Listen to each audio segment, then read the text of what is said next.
ভাই গাছ কি আপনার? হ্যাঁ ভাই, গাছ তো আমারই।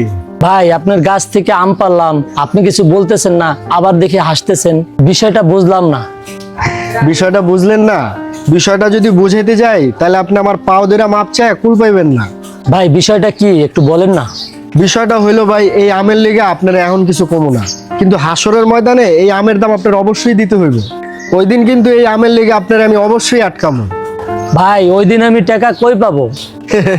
ব্যাককল ভাই আমার, এটা আপনি কি কইলেন ভাই? ওই দিন কি আর টাকার হিসাব হইব ভাই? ওই দিন হইব সওয়াব আর গুনাহের হিসাব। ওই দিন আপনার যত সওয়াব আছে সব সওয়াব আমার দিয়া দিতে হইব। ভাই এটা আপনি কি করলেন ভাই? আমারে মাফ করে দেন ভাই, ভাই প্লিজ ভাই। ভাই প্রয়োজনে এই দুটো আমের জন্য আমি আপনাকে 5,000 টাকা দেবো, তবুও ভাই এই ধরনের কথা বলেন না ভাই প্লিজ। প্রয়োজনে জীবনে কারো কাছ থেকে আম পারবো না, তবুও ভাই এবারের মতো আমাকে মাফ করে দেন প্লিজ ভাই। ভাই সমস্যা নাই, আপনারা আমি মন থেকে মাফ করে দিছি, কিন্তু একটা জিনিস মনে রাখবেন, কাউকে না জানিয়ে কারো রিজিকে হাত দেওয়া একদমই উচিত না। ভাই এই নেন আপনার আমগুলা রাইখা দেন ভাই। ভাই আমগুলো আপনার দিতে হবে না, আমগুলো নিয়ে আপনি খেয়ে ফেলেন। আচ্ছা ভাইয়া, ধন্যবাদ।